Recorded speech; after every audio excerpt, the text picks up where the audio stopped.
हुआ के मेमोरान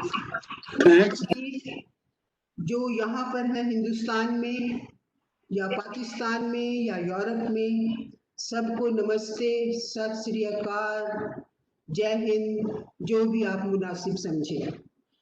आज हम अगस्त 15 1947 की याद में इकट्ठे हुए हैं। हमारा आज़ादी का सफ़र 200 साल का था, लेकिन जब हम 15 अगस्त 1947 तक पहुँचे तो वो सुबह वो बड़ी मलगज़ी सुबह थी। बारिश भी हो रही थी। माउंटबेटन साहब पाकिस्तान से निपटकर उनको बागडोर देकर वो पंडित नेहरू के पास पहुंचे थे कि हम आज़ादी की सुबह का इस्तकबाल करें। और पंडित नेहरू उस वक्त उन्होंने सोचा था कि इंडिया गेट के पास सिर्फ 500, 700, 1000 लोग होंगे, लेकिन वहाँ 50 लाख लोग जमा थे इस आज़ादी की सुबह का, इस आज़ादी की घोषणा का इंतज़ार करते हुए। और माउंटबेटन साहब की बेटी, जिसने बहुत ऊंची एड़ी की सैंडल पहनी हुई थी, उसे बहुत दिक्कत हो रही थी, तो लिटरली लोगों के कंधों पर से चलती हुई वो वहां तक पहुंची, लेकिन माउंटबेटन साहब अपनी गाड़ी से बाहर नहीं निकल सके क्योंकि इतनी ज़्यादा भीड़ थी। लेकिन इस आज़ादी जिसका इस्तकबाल करने के लिए हम इतनी बेताबी से सारे मुल्क में खड़े होकर देख रहे थे, उस वक्त गांधी जी नोआखली में एक इकलौते, जिसको वन मैन्स आर्मी कहा गया माउंटबेटन की तरफ से, वो दंगे और फसाद से लड़ते हुए या उनको शांत करते हुए वहाँ थे। फिर वो बिहार भी पहुँचे, लेकिन कहने का असली मतलब ये है कि ये सुबह हमारे लिए ऐसी सुबह थी जो कि खून खराबे से लिपटी हुई भी थी।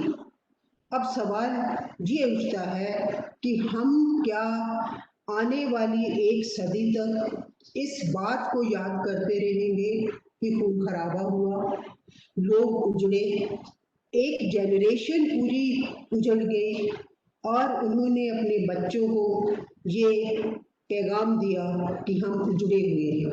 लेकिन उनकी हिम्मत की दाद देनी पड़ेगी, खासकर पंजाबियों की, कि उन्होंने टीन का ढक्कन लगाने से शुरू होकर इतने बड़े बड़े महल, इंडस्ट्रीज खड़ी कर ली। तो मेरा कहने का मतलब ये है कि अब हम कब तक इस खून खराबे की याद करते रहेंगे? कब तक दोनों मुल्क आपस में एक दूसरे को आंख दिखाते रहेंगे?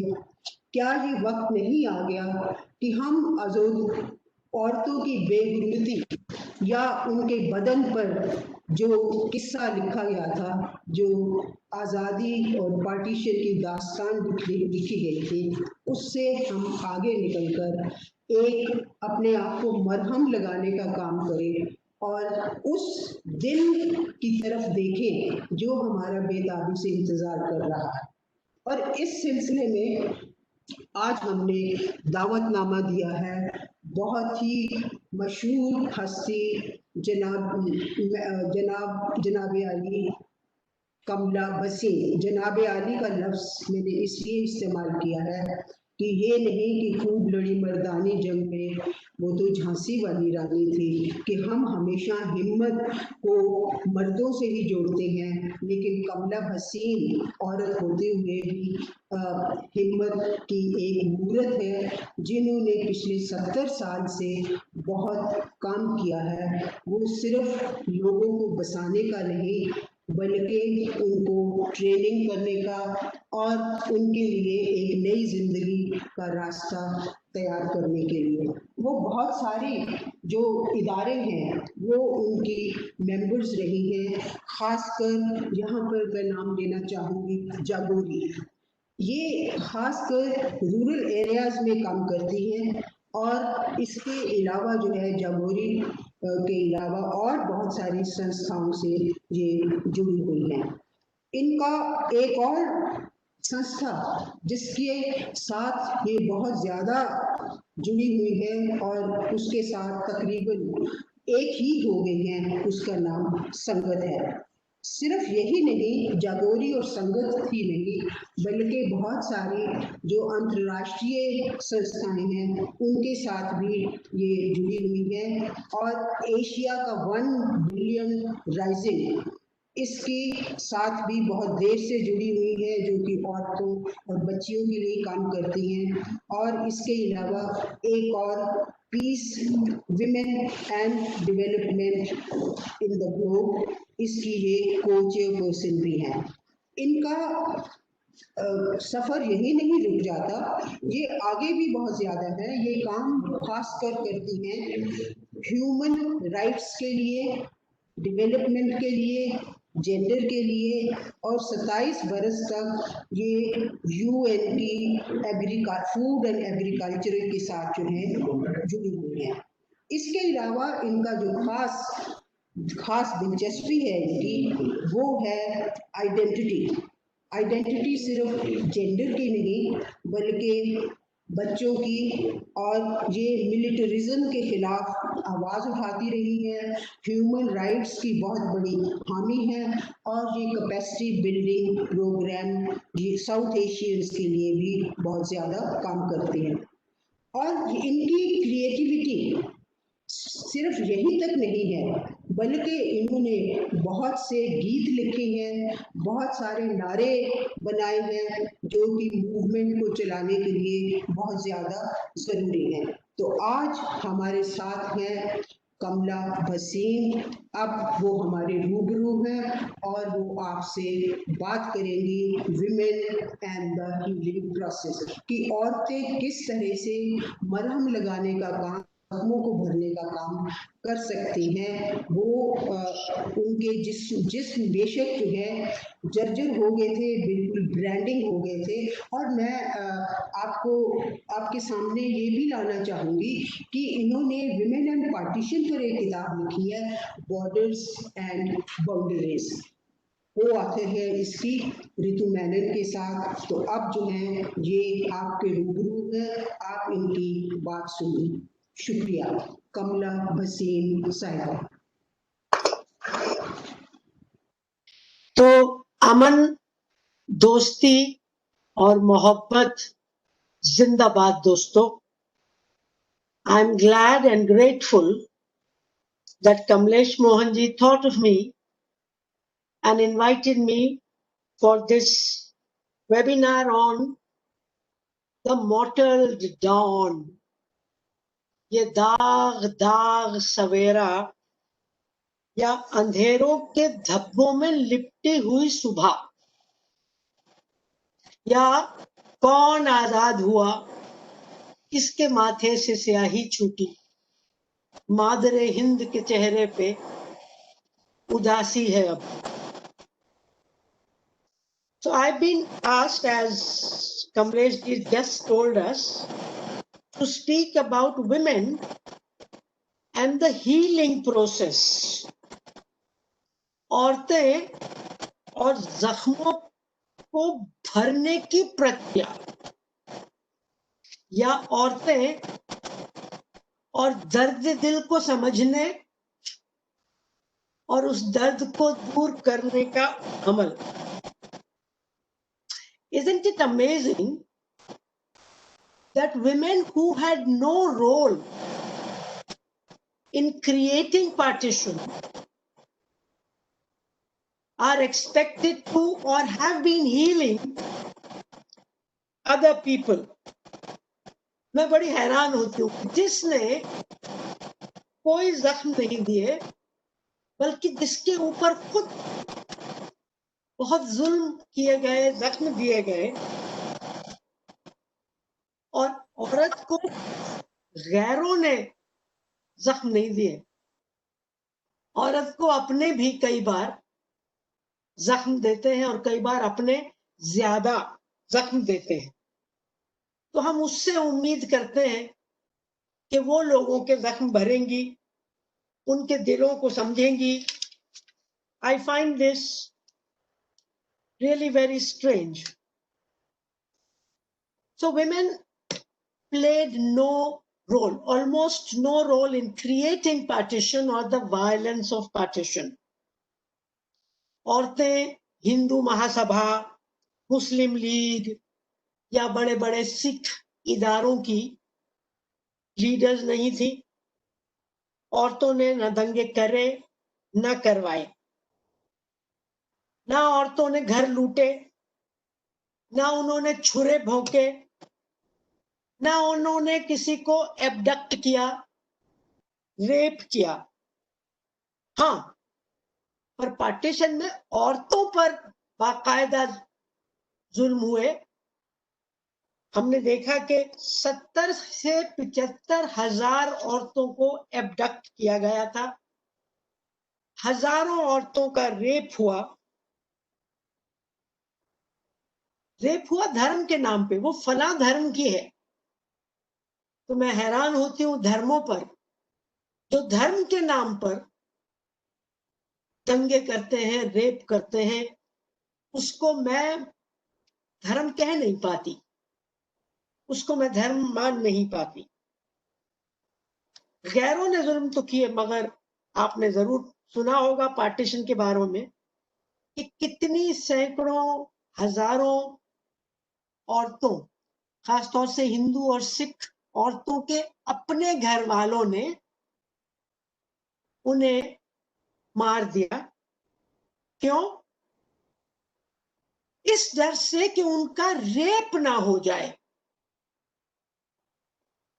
सिर्फ डर से कि उनका रेप ना हो जाए। तो रेप इन मर्द हजरात की नजर में एक ज्यादा खराब चीज थी मर्डर से। Again, I cannot believe this height of patriarchy,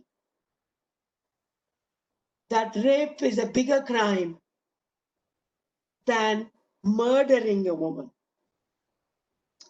और दोस्तों, जैसा अपनों और परायों में फर्क नहीं होता, वैसा ही औरत के लिए पीस टाइम और वॉर टाइम में फर्क नहीं होता। अब आप पंजाब को ही देख लें कि पीस टाइम में पंजाब में 15 लाख अपनी बेटियों का फीमेल फीटिसाइड हुआ है पिछले 30-40 साल में। 15 लाख। इतनी औरतें तो पूरे पार्टीशन में नहीं मरी थी। On the top is Punjab, the most economically developed state. Similarly covid में औरतों पर डोमेस्टिक वायलेंस बढ़ गई, तो लॉकडाउन भी हमारे लिए मुसीबत हो जाता है। And you can see this कि अगर सोसाइटी में पार्टीशन है, partition between religions, partition between genders, sexes, partition and hierarchy between castes, तो violence चलती रहती है। So these are some thoughts on partition, women and healing. मेरे बारे में कमलेश जी ने आपको काफी बता दिया, लेकिन 2-3 बातें मैं अपने बारे में बता दूं ताकि मेरा कॉन्टेक्स्ट आपको समझ में आ जाए। Since 1975, I have been working at the South Asian level. For the last 45 years, I have not worked only in India. And when I say South Asia, it means Pakistan also, Bangladesh also. So the 8 countries of South Asia. My work has been capacity building across borders, networking between activists across borders. I believe peace is essential for progress, for development, and for well-being. I believe peace between India and Pakistan, India and Bangladesh, Bangladesh and Pakistan is essential. Without that, poverty cannot be removed from our countries, and we have seen already 75 years, and the number of poor is not going down. So peace for me has been a passion. Since 2003, I am part of a global organization called Peace Women across the globe. Why am I so passionate about peace? I was thinking maybe my own personal background has something to do with it. I was born in a small village called Shahidawali near Mandi Bahudin between Lahore and Pindi in 1946, a few months before the partition. My village became part of Pakistan. I came to live in Rajasthan with my parents. So because my village became Pakistan, I feel I have two countries, not just one country. And if I follow Virginia Woolf, then I would say, actually, as a woman, I have no country. The whole world is my country. Maybe another reason for my passion for peace between India and Pakistan, peace between Punjabis, is that I got married to a Sikh, a dedicated educationist, social activist. And in 1984, when we lived in Delhi, we saw another experience of another kind of partition, where our peaceful, non-violent country killed several thousand Sikhs within a few days. It felt like second partition to the Punjabis. Same killings, same looting, same refugees and refugee camps. So friends, I believe healing can take place. इंसान healing चाहते हैं, मगर मुसीबत यह है कि हुक्मरान, सरकारें हीलिंग नहीं चाहती. मुझे ऐसा लगता है सरकारों को वॉर ज्यादा रास आती लगती है, क्योंकि वॉर में और दंगों में धंधा अच्छा होता है, पैसे कमाए जा सकते हैं. दंगों से वोटें हासिल की जा सकती हैं, सरकारें बनाई और गिराई जा सकती हैं. 1984 में जो दिल्ली में और देश में हुआ, उसके बाद मेरी दोस्त रितु मेनन ने और मैंने 8 साल तक ओरल हिस्ट्री की मदद से सैकड़ों औरतों को इंटरव्यू किया पार्टीशन के उनके तजुर्बात के बारे में, और वो किताब लिखी, borders and boundaries. So this is my background. Now to little bit about my work.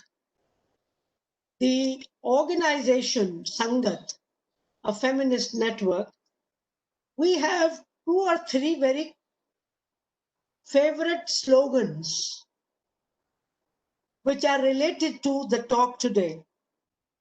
Our most favorite slogan is, I'm not a wall that divides. I'm a crack on that wall.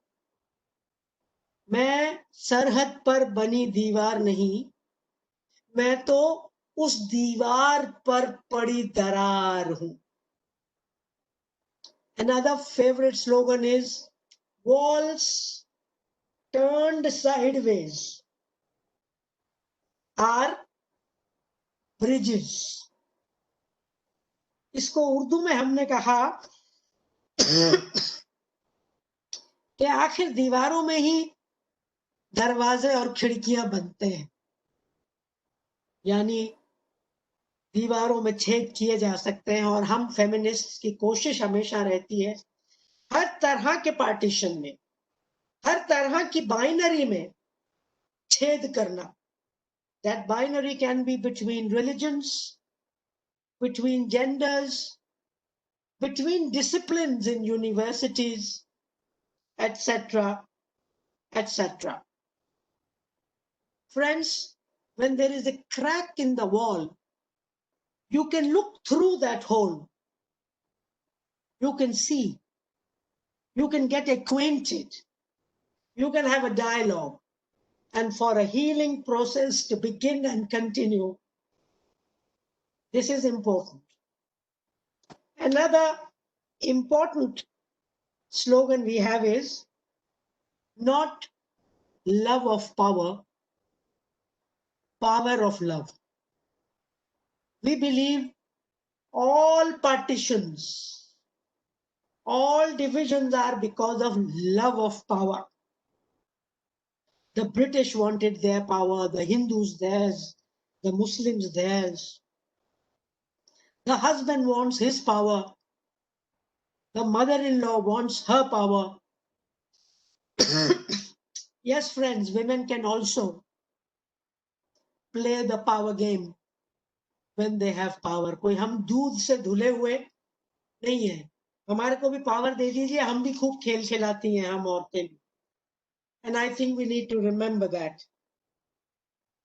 So friends, all violence is because of love of power, and we believe the only way to challenge is through the power of love. This is what Kabir said. This is what Baba Bulle Shah said. This is what Guru Nanak Dev Ji said, the love of power. And friends, my last point, since I was given 10 to 12 minutes, so my last point is that many women and men have been doing their best to initiate the process of healing, of facilitating meetings across borders, discussions across borders, sharing across borders. Friends, I was told by doctors, when our bones break, suppose ये मेरी bone टूट जाती है ना, तो दोनों तरफ की टूटी हुई bones वापस जुड़ने को बेकरार हो जाती है। दोनों साइड से कुछ केमिकल्स निकलना शुरू हो जाते हैं और वो कहते हैं हमें मिलना है, हमें मिलना है, हमें मिलना है। तो मैं तो ये मानती हूं कि इंसान भी मिलने को बेताब जरूर होते होंगे और कम से कम हमें होना चाहिए। और दोस्तों, मैं तो ये भी मानती हूँ कि पार्टीशन हो सकते हैं। दो भाइयों का झगड़ा हो जाए किसी वजह से तो वो अलग हो सकते हैं, दो दोस्तों का झगड़ा हो जाए वो अलग हो सकते हैं, लेकिन अलग होने के बाद फिर से दोस्ती की कोशिश तो की जा सकती है ना, या पूरी उम्र वो जहर लेके चलेंगे हम लोग। मैं मानती हूं कि जैसे हड्डियों के टुकड़े मिलने की कोशिश करते हैं वैसे इंसान भी करते हैं, करना चाहिए। And I honestly since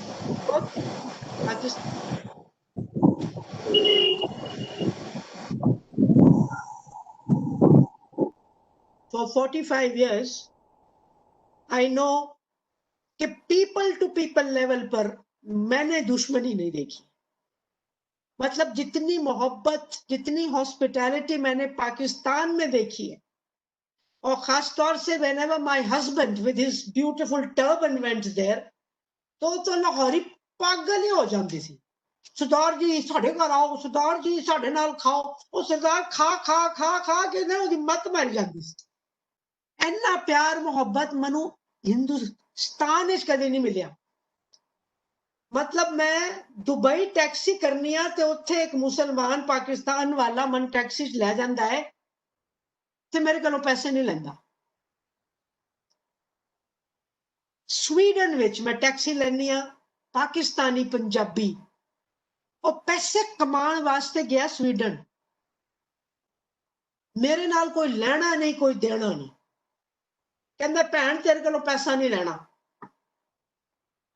So I believe the people between the two countries want peace, but our governments and some governments, foreign powers who want to make money by selling weapons to us, they don't want it. Now, I would just like to mention a few efforts we have been making for a healing process, for a process of dialogue, mohabbat, dosti across borders. I give you 7 or 8 efforts in which I am personally involved. First is my own organization, Sangat. We've been organizing courses every year. We have done 24 courses where women from Pakistan, India, Bangladesh, Sri Lanka, we all meet for 1 month. And we live together. And we see कि पाकिस्तानी औरतों के सिर पे सींग नहीं है, वो भी हमारी दुश्मन नहीं है, वो भी उसी तरह से मोहब्बत चाहती हैं जैसे हम उनके साथ मोहब्बत चाहते हैं. In our network, we share projects, we share ideas. I was a founder of another thing called Women's Initiative for Peace in South Asia. Saida Hamid, Mohini Giri, Asma Jahangir from Pakistan, and hundreds of such women. Soon after, the Prime Minister of our country took a bus to Lahore. We took 3 buses from Delhi to Lahore and from Lahore to Delhi for peace. Then there is Pakistan India People's Forum for Peace and Democracy. This forum has organized several conferences in India and Pakistan year after year after year. Now our governments don't give us visas. जब सरकारें visa नहीं देंगी तो हम healing कहां से शुरू करेंगे और कैसे शुरू करेंगे? Then there was an amazing initiative which continues, Aman Ki Asha, the hope of peace. Then there is the Pak Hind Dosti Manch. Then there is Agaz Dosti, working with young people, school children, college students. Then Kuldeep Nair, Asma Jahangir, and thousands of us started meeting on the border, Wagah और अटारी border पर हम 14 रात और 15 रात को मिलते हैं पिछले 20 सालों से, और वहां हम कसम खाते हैं कि हम लोग अमन चाहते हैं, अमन लाने की कोशिश करेंगे. तो दोस्तों, बहुत बहुत तरह के कोशिशें चल रही हैं, और मैं ये भी कहना चाहती हूँ कि कितना अच्छा होता अगर हमारी यूनिवर्सिटीज सिर्फ पढ़ाती नहीं, सिर्फ रिसर्च न करती, मगर पीस के लिए कैंपेन्स करती, पीस के लिए आती हमारे साथ अटारी और वाघा बॉर्डर पर. अब मैं आखिर में अपनी एक नज़्म के साथ खत्म करूंगी. ये मैंने इंडिया पाकिस्तान औरतों की दोस्ती के बारे में लिखी थी. हम खुले दोस्ती के आसमान लेंगे, नहीं चाहिए हमको दीवार नफरत, हम खुले दोस्ती के आसमान लेंगे. हमें चाहिए अमन और मोहब्बत, हम खंजर न तीरों कमान लेंगे. बहुत हो गई अब ये खामोशियां, हम उनको मिटाने के सामान लेंगे. कई चोर उचक्के बने पीरजादे, हम इन सभी के अब इम्तिहान लेंगे. तंग आ गए इनकी शैतानियों से, अब न नेता की सूरत में हैवान लेंगे. जुल्मों की अब तो हद हो चुकी है, जो इंसाफ दे दे वो फरमान लेंगे। चैनो अमन की है ख्वाहिश दिलों में, जो पहुंचाए मंजिल वो कारवान लेंगे। आप सबका बहुत बहुत शुक्रिया। Thank you very much. दोस्तों, आपने कमला भसीन साहिबा की सिर्फ जोशीली नज्म ही नहीं सुनी, उनके अनुभवों का भंडार भी आपके सामने खुल गया और किस तरह से उसने उन्होंने औरतों और मरहम लगाने का जो प्रोसेस है उसको जोड़ा और किस तरह से वो इसमें निरंतर योगदान करती रही हैं। सिर्फ वही नहीं बल्कि पाकिस्तान की औरतें भी आसमा सिस्टर्स और कुलदीप नायर और कई इदारों से लोग इसके साथ जुड़े हुए थे। लेकिन मैं एक बात जोड़ना चाहूंगी कि कब तक औरतें जो हैं दूसरों से फरियाद करती रहेंगी कि हमारी मदद करो। जैसे अमृता प्रीतम ने कहा, आज मैं आखा वारिस शाह नूं तू कबरां विचों बोल, फिर किताबे इश्क दा तू अगला बरका खोल, एक रोई सी धी पंजाब दी, तू लख लख कीते वैन, अज रखा धीआं रोंदियां, दर्दमंदा तू कुछ। तो मैं ये आपके सामने बात कहना चाहती हूँ कि औरतें अपनी एजेंसी इस्तेमाल करें। वो सिर्फ जो है अब फरियाद करना छोड़ दें, चाहे वो मर्द रिफॉर्मर्स हों, चाहे वो मर्द राइटर्स हों, चाहे वो सूफी कलाम कहने वाले हों, तो उनको अब जो है अपने भरोसे ही काफ़ी कुछ करना होगा और हम उस सुबह का इंतज़ार करेंगे मिलके कि शायद दीवार में ही कोई खिड़की खुल जाए और हम दोनों मुल्क आपस में मिलकर फिर से दोस्ती का पैगाम ही ना दें बल्कि इकट्ठे होकर बहुत सारे रास्ता जो है जो मुश्किलों भरा है उसको भी तय करें। अब आज की महफिल में जिस शख्सियत को मैं दावत देना चाहती हूँ वो एक नौजवान है जो उर्दू के दूसरे साल की पढ़ाई कर रहे हैं और उन्हें खुद भी पोइट्री लिखने का शौक है और आज वो हमारे सामने निदा फाजली साहब की नज्म पेश करेंगे और निदा फाजली साहब के बारे में सिर्फ मैं 2-3 बातें कहना चाहूँगी।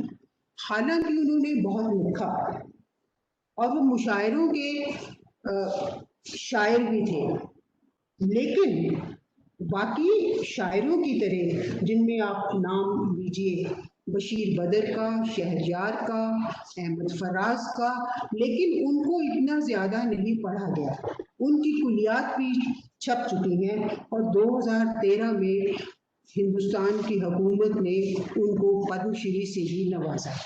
तो अब मैं दावत देना चाहूँगी रवि तेज को कि वो निदा फाजली साहब की नज्म को पेश खिदमत करें। रवि तेज। बहुत बहुत शुक्रिया मैम। सबसे पहले तो आप सभी को मेरी तरफ से प्यार भरा आदाब। अभी जो कमला मैम ने कहा, भसीन मैम ने जो कहा, लाजवाब था, कमाल। और इससे मेरे जहन में फरत एहसास साहब का एक शेर आ गया, मैं वो कोट करना चाहूँगा। तमाम पैकरे बदसूरती है मर्द की ज़ात, तमाम पैकरे बदसूरती है मर्द की ज़ात, मुझे यकीन है खुदा मर्द हो नहीं सकता। इसके साथ ही मैं वो गज़ल पेश करूँगा निदा फाजली साहिब की, जिसके लिए मुझे मैम ने दावत दी है। सो पेश है वही गज़ल।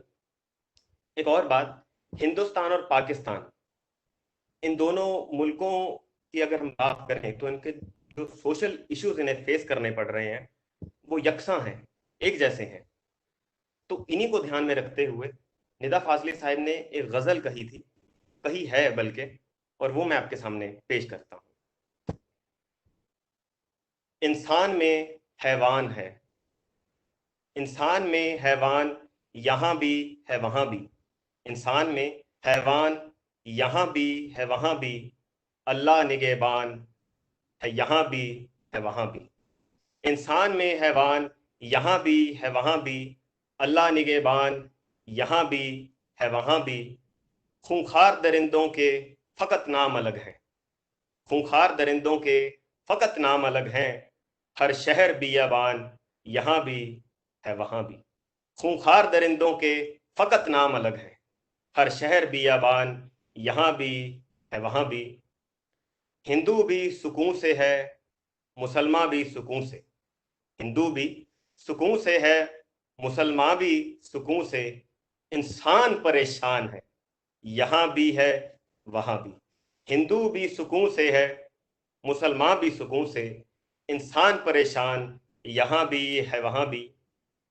रहमान की रहमत हो कि भगवान की मूरत, रहमान की रहमत हो कि भगवान की मूरत, हर खेल का मैदान यहाँ भी है वहाँ भी। रहमान की रहमत हो कि भगवान की मूरत, हर खेल का मैदान यहाँ भी है वहाँ भी। उठता है दिलो जान से धुआं दोनों तरफ ही, उठता है दिलो जान से धुआं दोनों तरफ ही, ये मीर का दीवान यहाँ भी है वहाँ भी। उठता है दिलो जान से धुआं दोनों तरफ ही, ये मीर का दीवान यहाँ भी है वहाँ भी। इंसान में हैवान भी है वहाँ भी, अल्लाह निगहबान यहाँ भी है वहाँ भी। बहुत बहुत शुक्रिया। जी, अभी आप रवि तेज की जुबानी निदा फाजली साहब की नज्म सुन रहे थे।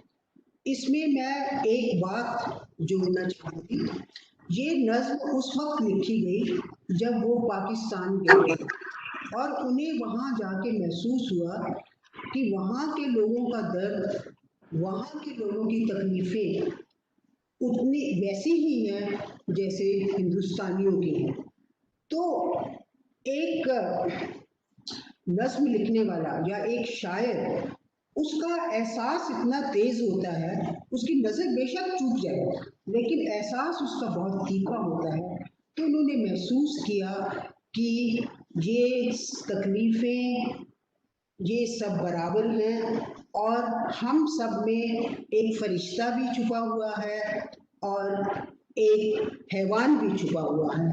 इसलिए उन्होंने शायद इस मकसद से ये अपील की कि हम हैवान को अंदर छुपा लें और फरिश्ते को बाहर आने दें ताकि ये दुनिया और खूबसूरत हो जाए और पाकिस्तान और हिंदुस्तान के आपस में रिश्ते सुहावने हो जाए।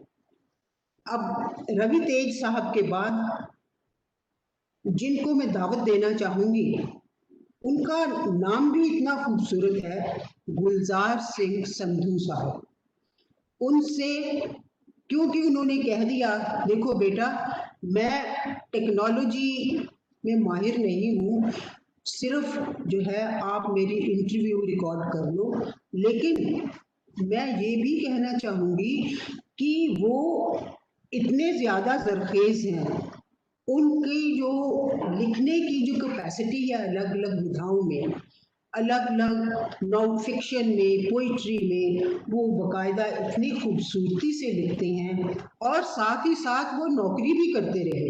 तो नौकरी के दौरान उन्होंने अपना जो क्रिएटिविटी है उसको कायम रखा।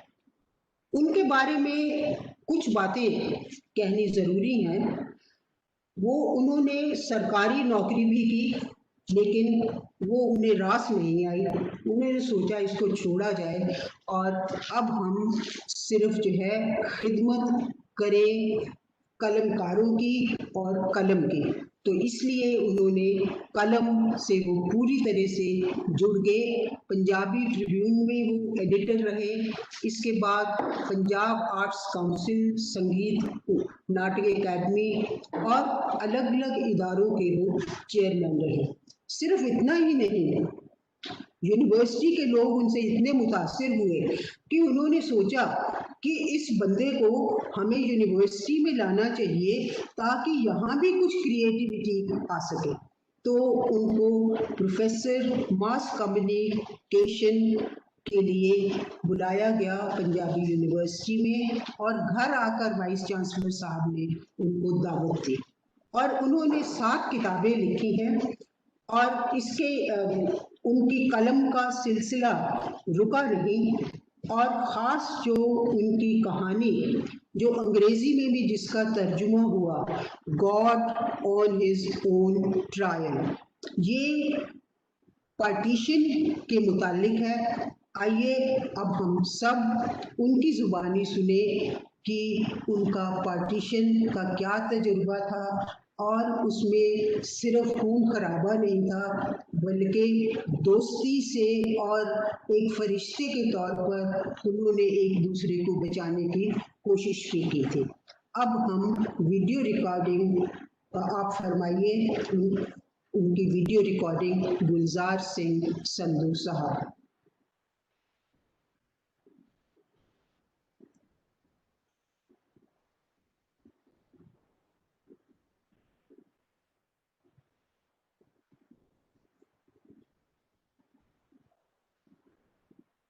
जी संधू साहब तशरीफ लाइए।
नहीं, उनकी आवाज नहीं आ रही है। नहीं, ऑडियो नहीं चल रहा है।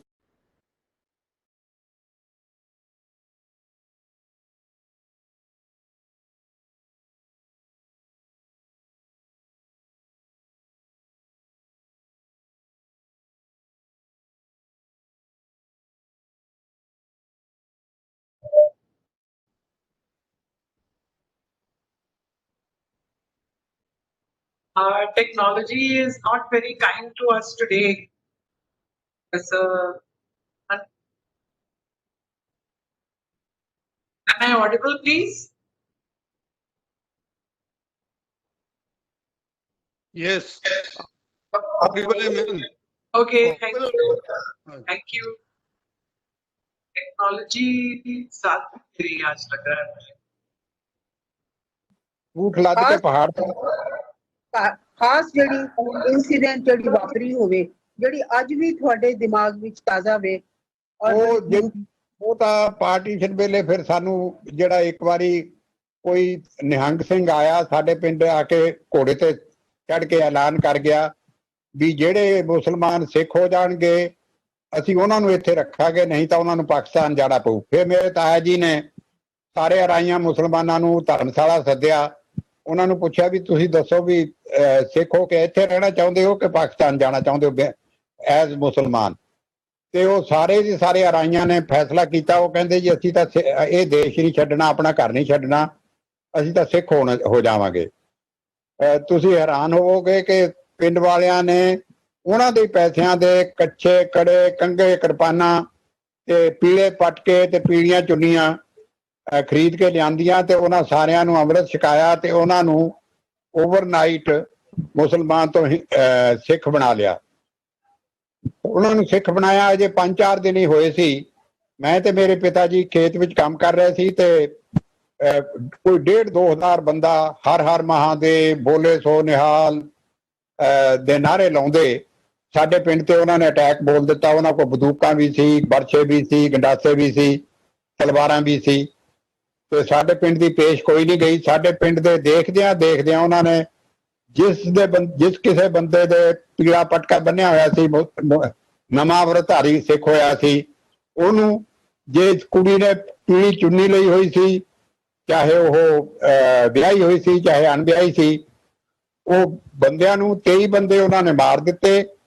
ਤੇ 7 ਔਰਤਾਂ ਨੂੰ ਸਾਡੇ ਪਿੰਡ ਦੀਆਂ ਨੂੰ, ਜਿਹੜੀਆਂ ਮੁਸਲਮਾਨਾਂ ਤੋਂ ਸਿੱਖ ਹੋਈਆਂ ਸੀ, ਉਹਨਾਂ ਨੂੰ ਗੱਡਿਆਂ ਤੇ ਬਿਠਾ ਕੇ, ਉਹਨਾਂ ਦੇ ਗੱਡੇ ਜੋੜ ਕੇ, ਰਾਈਆਂ ਦੇ ਆਪਣੇ ਗੱਡੇ ਜੋੜ ਕੇ, ਉਹਨਾਂ ਦੇ ਬਲਦਾਂ ਦੇ ਉੱਤੇ ਜੋੜ ਕੇ ਉਹਨਾਂ ਨੂੰ ਲੈ ਗਏ ਆਪਣੇ ਨਾਲ। ਅੱਛਾ, ਇਹ ਖੌਫਨਾਕ ਹਾਦਸੇ ਦਾ ਤੁਸੀਂ ਆਪਣੀ ਕਹਾਣੀਆਂ ਵਿੱਚ ਵੀ ਜ਼ਿਕਰ ਕੀਤਾ ਹੋਇਆ ਹੈ, ਔਰ ਇੱਕ ਜ਼ਿਕਰ ਇਹ ਕੀਤਾ ਕਿ ਜਿਹੜਾ ਇੱਕ ਬਦਲੂ ਸਾਈਂ ਹੁੰਦਾ ਸੀ ਸਾਡੇ, ਉਹ ਤਕੀਏ ਦੇ ਉੱਤੇ, ਮੁਸਲਮਾਨਾਂ ਦੇ ਤਕੀਏ ਦੇ ਉੱਤੇ ਡਿਊਟੀ ਦਿੰਦਾ ਹੁੰਦਾ ਸੀ। ਉਹ ਕਹਿੰਦਾ ਜੀ ਮੈਂ ਨਹੀਂ ਸਿੱਖ ਬਣਨਾ, ਮੈਂ ਤਾਂ ਆਪਣੇ ਪਾਕਿਸਤਾਨ ਚਲੇ ਜਾਣਾ। ਉਹਦੇ ਕਿਉਂਕਿ ਪੀਲਾ ਪਟਕਾ ਨਹੀਂ ਸੀ ਬੰਨਿਆ ਹੋਇਆ, ਉਹਦੇ ਕਿਸੇ ਪਰਿਵਾਰ ਨੇ ਕੋਈ ਪੀਲੀ ਚੁੰਨੀ ਨਹੀਂ ਸੀ ਲਈ ਹੋਈ, ਉਹ ਬਚ ਰਿਹਾ। ਤੇ ਮੈਂ ਜਿਹੜੀ ਇਸ ਇਸ਼ੂ ਤੇ ਕਹਾਣੀ ਲਿਖੀ ਸੀ, ਮੈਂ ਉਹਦੇ ਵਿੱਚ ਫਿਰ ਇਹ ਉਹਦਾ ਨਾਂ ਜਿਹੜਾ ਗੋਡਸ ਔਨ ਟ੍ਰਾਇਲ ਰੱਖਿਆ। ਮੈਂ ਤਾਂ ਸ਼ਹੀਦ ਰੱਖਿਆ ਸੀ ਨਾ, ਕਿਉਂਕਿ ਅਸੀਂ ਸ਼ਹੀਦਾਂ ਨੂੰ ਮੰਨਦੇ ਸੀਗੇ, ਅਸੀਂ ਗੁਰਦੁਆਰਾ ਨਹੀਂ ਸੀ ਹੁੰਦਾ ਸਾਡੇ ਪਿੰਡ, ਸ਼ਹੀਦ ਦੀ ਮੱਥਾ ਟੇਕਦੇ ਸੀ। ਜਦ ਮੈਂ ਸ਼ਹੀਦੀ ਅਸੀਂ ਮੱਥਾ ਟੇਕਣ ਗਏ ਤੇ ਮੇਰੇ ਬਾਪੂ ਜੀ ਕਹਿੰਦੇ ਤਕੀਏ ਦੇ ਉੱਤੇ ਵੀ ਪ੍ਰਸ਼ਾਦ ਰੱਖਿਆ ਸੀ, ਸ਼ਹੀਦਾਂ ਦੇ ਜਿਹੜਾ ਖੂਹ ਸੀਗਾ ਉਹਦੇ ਵਿੱਚ ਵੀ ਪ੍ਰਸ਼ਾਦ ਥੋੜਾ ਜਿਹਾ ਸਿੱਟਦੇ ਹੁੰਦੇ ਸੀ, ਜਿਹੜਾ ਉੱਥੇ ਪਿੱਪਲ ਸੀ ਉਹਦੀਆਂ ਜੜ੍ਹਾਂ 'ਚ ਵੀ ਰੱਖਦੇ ਸੀ। ਤੇ ਬਾਪੂ ਜੀ ਕਹਿੰਦੇ ਤਕੀਏ ਵਿੱਚ ਵੀ ਰੱਖਿਆ ਥੋੜਾ ਜਿਹਾ। ਮੈਂ ਕਿਹਾ ਬਾਪੂ ਜੀ ਤਕੀਏ 'ਚ ਕਿਉਂ ਰੱਖ ਕੇ ਆਵਾਂ? ਕਹਿੰਦਾ ਕੱਲ ਨੂੰ ਕੋਈ ਪਤਾ ਨਹੀਂ ਤਕੀਆ ਜ਼ਿਆਦਾ ਤਾਕਤਵਰ ਹੋ ਜਾਏ। ਤੇ ਉਹ ਕਹਾਣੀ ਦਾ ਫਿਰ ਨਾਂ God's on trial Angrezi we translate ਹੋਇਆ। ਜਦ ਗੋਡਸ ਔਨ ਟ੍ਰਾਇਲ ਟ੍ਰਾਂਸਲੇਟ ਹੋਇਆ ਤੇ ਖੁਸ਼ਵੰਤ ਸਿੰਘ ਪੰਜਾਬ ਪਾਰਟੀਸ਼ਨ ਦੇ ਉੱਤੇ ਕਹਾਣੀਆਂ ਦੀ ਕਿਤਾਬ ਬਣਾ ਰਿਹਾ ਸੀ, ਲੈਂਡ ਆਫ 5 ਰਿਵਰਸ। ਉਹਦੇ ਨਾਲ ਜੈ ਥਦਾਨੀ ਨਾਂ ਦੀ ਇੱਕ ਸਿੰਧੀ ਔਰਤ ਕੰਮ ਕਰਦੀ ਸੀ। ਜੈ ਥਦਾਨੀ ਕਹਿੰਦੀ ਜੀ ਮੈਂ ਸਭ ਤੋਂ ਟੌਪ ਦੇ ਉੱਤੇ ਤਾਂ ਗੋਡਸ ਔਨ ਟ੍ਰਾਇਲ ਕਹਾਣੀ ਰੱਖਣੀ ਹੈ। ਖੁਸ਼ਵੰਤ ਕਹਿੰਦਾ ਨਹੀਂ, ਉਹ ਤਾਂ ਇਹ ਨੌਜਵਾਨ ਮੁੰਡਾ ਹੈ। ਉਹ ਕਹਿੰਦੀ ਨਹੀਂ ਜੀ ਇਹ ਕਹਾਣੀ ਬੜੀ ਕਮਾਲ ਦੀ ਹੈ। ਫਿਰ ਖੁਸ਼ਵੰਤ ਔਰ ਉਹਦਾ ਐਗਰੀਮੈਂਟ ਇਹ ਹੋਇਆ ਕਿ ਆਪਣੇ ਸਾਦਤ ਹਸਨ ਮੰਟੋ ਦੀ ਕਹਾਣੀ ਉੱਪਰ ਨੰਬਰ 1 ਰੱਖੀ ਗਈ, ਮੇਰੀ ਨੰਬਰ 2। ਮੇਰੇ ਤੋਂ ਬਾਅਦ ਫਿਰ ਕਰਤਾਰ ਸਿੰਘ ਦੁੱਗਲ, ਕੁਲਵੰਤ ਸਿੰਘ ਵਿਰਕ, ਰਜਿੰਦਰ ਸਿੰਘ ਬੇਦੀ, ਕ੍ਰਿਸ਼ਨ ਚੰਦਰ, ਗੁਰਮੁਖ ਸਿੰਘ ਮੁਸਾਫਰ, ਫਿਰ ਇਹਨਾਂ ਸਾਰਿਆਂ ਦੀਆਂ ਕਹਾਣੀਆਂ ਮੇਰੇ ਤੋਂ ਬਾਅਦ ਸੀਗੀਆਂ। ਉਹ ਪੁਰਾਣੀ ਐਡੀਸ਼ਨ ਵਿੱਚ ਕਿਤੇ ਮਿਲ ਸਕਦਾ, 50 ਸਾਲ ਪੁਰਾਣੀ ਵਿੱਚ। ਉਹ ਮੇਰੇ ਕੋਲ ਉਹ ਐਡੀਸ਼ਨ ਹੈ ਨਹੀਂ, ਹੁਣ ਨਵੀਆਂ ਐਡੀਸ਼ਨਾਂ ਹੈਗੀਆਂ ਜਿਹਦੇ ਵਿੱਚ ਮੇਰੀ ਕਹਾਣੀ ਚੌਥੇ ਨੰਬਰ ਤੇ ਚਲੀ ਗਈ, ਪਰ ਜਿਹੜਾ ਪਹਿਲੇ ਐਡੀਸ਼ਨ ਵਿੱਚ ਮੇਰੀ ਕਹਾਣੀ ਨੰਬਰ 2 ਤੇ ਛਪੀ ਸੀ। ਇੱਕ ਗੱਲ ਹੋਰ ਦੱਸੋ, ਔਰਤਾਂ ਨੂੰ ਕਿਸੇ ਨੇ ਕਈ ਪਿੰਡਾਂ 'ਚ ਕਿਹਾ ਗਿਆ ਕਿ ਤੁਸੀਂ ਉਹ ਫਿਰ ਮੈਂ ਤੁਹਾਨੂੰ ਦੱਸਦਾ, ਉਹ ਇਹ ਸਾਰੇ ਜੇ ਲੁੱਟਣ ਵਾਲੇ ਆਏ ਸੀ ਨਾ, ਇਹ ਕੋਈ ਸਾਡੇ ਕੋਈ ਬਹੁਤੇ ਬਲੈਤ ਤੋਂ ਨਹੀਂ ਸੀ ਆਏ। ਇਹ ਵੀ ਤਾਂ ਪਿੰਡਾਂ ਦੇ 5-7 ਪਿੰਡਾਂ ਦੇ ਨੇੜੇ ਦੇ ਬੰਦੇ ਸੀ। ਉਹਨਾਂ ਨੇ ਤਾਂ ਲੁੱਟ ਮੱਚੀ ਹੋਈ ਸੀ, ਮੁਸਲਮਾਨਾਂ ਦੇ ਘਰਾਂ ਨੂੰ ਲੁੱਟ ਲੈ ਜਾਂਦੇ ਸੀ। ਉਹਨਾਂ ਦੇ ਬੰਦੇ ਜਿਹੜੇ ਅੜਦੇ ਸੀ ਉਹਨਾਂ ਨੂੰ ਵੱਢ ਦਿੰਦੇ ਸੀ, ਔਰਤਾਂ ਨੂੰ ਚੁੱਕ ਲੈਂਦੇ ਸੀ। ਸਾਡੇ ਪਿੰਡੋਂ ਉਹਨਾਂ ਨੇ ਗੇਂਦੇ ਭਰਾਈ 7 ਔਰਤਾਂ ਜਿਹੜੀਆਂ ਲੈ ਕੇ ਗਈਆਂ, ਉਹਨਾਂ 'ਚ 2 ਐਸੀਆਂ ਸੀ ਜਿਹੜੀ ਹਾਂਜੀ ਕੀ ਗੱਲ ਆਡੀਓ ਚਲੀ ਹੈ? ਹਾਂ ਉਹ ਨਹੀਂ, ਉਹ ਇੱਕ ਵਿੱਚੋਂ ਟੈਲੀਫੋਨ ਆ ਗਿਆ ਸੀ, ਕੱਟ ਦਿੱਤਾ ਮੈਂ। ਤੇ ਇੱਕ ਗੇਂਦੇ ਭਰਾਈ ਦੀ ਨੂੰਹ ਸੀ ਤੇ ਇੱਕ ਗੇਂਦੇ ਭਰਾਈ ਦੀ ਧੀ ਸੀ, ਤੇ 5 ਹੋਰ ਸੀਗੀਆਂ। ਉਹ 3-4 ਮਹੀਨੇ ਬਾਅਦ ਗੇਂਦੇ ਭਰਾਈ ਦੀ ਨੂੰਹ ਨੂੰ ਤੇ ਧੀ ਨੂੰ ਪਤਾ ਲੱਗ ਗਿਆ ਇੱਕ ਦੂਜੇ ਦਾ ਕਿ ਵੀ ਉਹ 4 ਮੀਲ ਫਲਾਣੇ ਪਿੰਡ ਤੇ ਹੈ, ਉਹ 4 ਮੀਲ ਇੱਧਰਲੇ ਪਿੰਡ ਤੇ ਹੈ। ਤੇ ਉਹ ਦੋਨਾਂ ਨੇ ਆਪਣੇ ਜਿਹੜੇ ਬੰਦੇ ਉਹਨਾਂ ਨੂੰ ਚੁੱਕ ਕੇ ਲੈ ਕੇ ਉਹਨਾਂ ਨੇ ਕਿਹਾ ਵੀ ਮੈਂ ਤਾਂ ਆਪਣੀ, ਉਹ ਕਹਿੰਦੀ ਮੈਂ ਆਪਣੀ ਨੂੰਹ ਨੂੰ ਮਿਲਣਾ, ਉਹ ਕਹਿੰਦੀ ਮੈਂ ਆਪਣੀ ਭਾਬੀ ਭਰਜਾਈ ਨੂੰ ਮਿਲਣਾ, ਜੋ ਕੁਝ ਵੀ ਰਿਸ਼ਤਾ ਬਣਦਾ ਸੀ। ਉਹ ਕਹਿੰਦੇ ਚਲੋ ਕੋਈ ਨਹੀਂ ਮਿਲਾ ਦਿੰਦੇ ਆ। ਫਿਰ ਉਹ 3-4 ਦਿਨ ਲਈ ਰਹਿਣ ਆ ਗਈ ਇੱਕ ਪਿੰਡ ਵਿੱਚ, ਜਿਹੜੀ ਜਾਂ ਨੂੰਹ ਜਾਂ ਮੈਨੂੰ ਹੁਣ ਚੰਗੀ ਤਰ੍ਹਾਂ ਯਾਦ ਨਹੀਂ, ਜਾਂ ਗੇਂਦੇ ਭਰਾਈ ਦੀ ਨੂੰਹ ਜਾਂ ਗੇਂਦੇ ਭਰਾਈ ਦੀ ਧੀ ਇੱਕ ਪਿੰਡ ਵਿੱਚ ਇਕੱਠੀਆਂ ਹੋ ਗਈਆਂ। 2 ਦਿਨ ਪਿੰਡ ਵਿੱਚ ਰਹਿੰਦਿਆਂ ਹੋ ਗਈਆਂ ਤੇ ਉਹਨਾਂ ਦਾ ਜੀ ਕੀਤਾ ਕਿ ਅਸੀਂ ਆਪਣਾ ਪਿੰਡ ਦੇਖ ਕੇ ਆਈਏ, ਸੂਨੀ, ਜਿਹੜਾ ਸਾਡੇ ਵਾਲਾ ਪਿੰਡ ਸੀ ਜਿੱਥੋਂ ਉਹ ਚੁੱਕੀਆਂ ਗਈਆਂ ਸੀ। ਤੇ ਉਹ ਦਿਨ ਵੇਲੇ ਉਹਨਾਂ ਦਿਨਾਂ ਵਿੱਚ ਲੈਟਰੀਨ ਤਾਂ ਹੁੰਦੀਆਂ ਨਹੀਂ ਸੀ ਘਰਾਂ 'ਚ। ਉਹ ਬਾਹਰ ਜਾਣ ਦੇ ਬਹਾਨੇ ਤੇ ਦੋਨੇ ਗੇਂਦੇ ਭਰਾਈ ਦੀ ਨੂੰਹ ਤੇ ਧੀ ਪੈਦਲ ਤੁਰ ਕੇ 3-4 ਮੀਲ ਸਵੇਰੇ ਹੀ ਸਵੇਰੇ ਸਾਡੇ ਪਿੰਡ ਆ ਗਈਆਂ। ਸਾਡੇ ਪਿੰਡ ਉਹਨਾਂ ਦੀ ਉਹਨਾਂ ਦਾ ਹੋਰ ਕੋਈ ਵਾਕਫ ਹੈ ਨਹੀਂ ਸੀ। ਮੇਰੇ ਤਾਇਆ ਜੀ ਦੀਆਂ 4 ਲੜਕੀਆਂ ਸੀ, ਉਹ ਉਹਨਾਂ ਦੀਆਂ ਸਹੇਲੀਆਂ ਸੀ। ਉਹ ਘਰ ਆ ਗਈਆਂ, ਤਾਇਆ ਜੀ ਨੂੰ ਕਹਿੰਦੀਆਂ ਜੀ ਅਸੀਂ ਸਾਨੂੰ ਉਹ ਬੜਾ ਤੰਗ ਕਰਦੇ ਨੇ, ਪਤਾ ਨਹੀਂ ਰੇਪ ਕਰਾਉਂਦੇ ਹੋਣਗੇ ਜਾਂ ਕੰਮ ਜ਼ਿਆਦਾ ਕਰਾਉਂਦੇ ਹੋਣਗੇ, ਸਾਨੂੰ ਨਹੀਂ ਪਤਾ। ਤਾਇਆ ਜੀ ਨੇ ਕਿਹਾ ਬੇਟਾ ਹੁਣ ਤੁਸੀਂ ਮੇਰੇ ਕੋਲ ਆ ਗਈਆਂ, ਤੁਸੀਂ ਮੇਰੀਆਂ ਧੀਆਂ, ਹੁਣ ਨਹੀਂ ਤੁਹਾਨੂੰ ਕੋਈ ਵੀ ਅਸੀਂ ਕੋਈ ਤੁਹਾਨੂੰ ਕੁਝ ਨਹੀਂ ਕਹੇਗਾ। ਇਹਦਾ ਬੜਾ ਅਸਰ ਸੀ ਕਿ ਸਾਰੇ ਜਿਹੜੇ ਸੀ ਪਿੰਡ ਦੇ ਬੀਬੀਆਂ ਨੂੰ ਆਪਣੀ ਧੀ ਭੈਣ ਸਮਝਦੇ ਸੀ। ਪਿੰਡ ਦਾ ਇਹ ਤਾਂ ਵੈਸੇ ਰਿਵਾਜ ਵੀ ਸੀ ਸਾਰੇ ਪਿੰਡਾਂ ਵਿੱਚ ਕਿ ਉਹ ਇੱਕ ਬੋਲੀ ਵੀ ਹੈ, ਕੀੜੇ ਪੈਣਗੇ ਮਰੇਗੀ ਸੱਪ ਲੜ ਕੇ, ਮਿੱਤਰਾਂ ਨੂੰ ਭਾਈ ਆਖਦੀ। ਵੀ ਜਿਹੜੇ ਭਾਈ ਨੇ ਉਹਨਾਂ ਨੂੰ ਉਹਦਾ ਭੈਣ ਭਰਾ ਦਾ ਰਿਸ਼ਤਾ ਹੁੰਦਾ, ਮਿੱਤਰਾਂ ਦਾ ਨਹੀਂ ਹੁੰਦਾ। ਤੇ ਇੱਕ ਗੱਲ ਪੁੱਛੋ, ਇਹ ਜ਼ਾਕਿਰ ਸਾਹਿਬ ਨੇ ਨਾਵਲ ਲਿਖਿਆ ਕਰਮਾਂ ਵਾਲੀ, ਔਰ ਬਾਕੀਆਂ ਵਿੱਚ ਨਾਵਲ ਵਿੱਚ ਜਾਂ ਕਹਾਣੀਆਂ ਵਿੱਚ ਖੂਨ ਖਰਾਬਾ ਜ਼ਿਆਦਾ ਦਿਖਦਾ ਹੈ। ਇਹ ਨਾਵਲ ਤੁਹਾਨੂੰ ਕਿਸ ਤਰ੍ਹਾਂ ਅਲੱਗ ਦਿਖਦਾ ਹੈ? ਕਰਮਾਂ ਵਾਲੀ ਬਹੁਤ ਅੱਛਾ। ਕਰਮਾਂ ਵਾਲੀ ਵਿੱਚ ਵੀ ਸਬਜੈਕਟ ਮੇਰੇ ਵਾਲਾ ਹੀ ਤਕਰੀਬਨ ਸੀਗਾ ਸਾਰਾ। ਮੇਰੇ ਵਾਲਾ ਸਬਜੈਕਟ ਹਰ ਇੱਕ ਦਾ ਹੀ ਸਬਜੈਕਟ ਸੀ, ਕਿਉਂਕਿ ਹਰ ਇੱਕ ਨੇ ਉਹ ਜਿੱਦਾਂ ਕਰਮਾਂ ਵਾਲੀ 'ਚ ਉਹਨਾਂ ਨੇ ਕਰੈਕਟਰ ਪੇਸ਼ ਕੀਤੇ ਨੇ, ਬਿਲਕੁਲ ਅਸਲੀਅਤ, ਬਿਲਕੁਲ ਸਹੀ, ਔਰ ਬਿਲਕੁਲ ਜਿਹੜੇ ਉਹਨਾਂ ਨੂੰ ਕੋਈ ਇਹ ਨਹੀਂ ਨਿਗੇਟ ਨਹੀਂ ਕਰ ਸਕਦਾ ਵੀ ਇਹ ਕੋਈ ਬਣੋ ਬਣਾਏ ਹੋਏ ਨੇ। ਜਿੱਦਾਂ ਮੇਰੀਆਂ ਕਹਾਣੀਆਂ ਵਿੱਚ ਵੀ ਜਿਹੜੇ ਕਰੈਕਟਰ ਨੇ ਸਾਰੇ ਦੇ ਸਾਰੇ ਸੱਚੇ ਨੇ।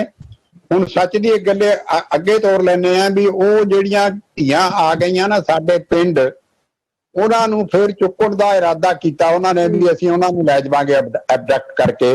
ਉਹ 3 ਬੰਦਿਆਂ ਨੇ ਰਲ ਕੇ, ਇੱਕ ਬੰਦਾ ਸੀ ਗੋਬਿੰਦਪੁਰ ਦਾ ਰਤਨ ਸਿੰਘ, ਇੱਕ ਬੰਦਾ ਸੀ ਜੀਂਦਵਾਲ ਦਾ ਪ੍ਰੀਤਮ ਸਿੰਘ, ਇੱਕ ਬੰਦਾ ਸੀ ਲੱਲੀਆਂ ਦਾ ਬਲਵੰਤ ਸਿੰਘ।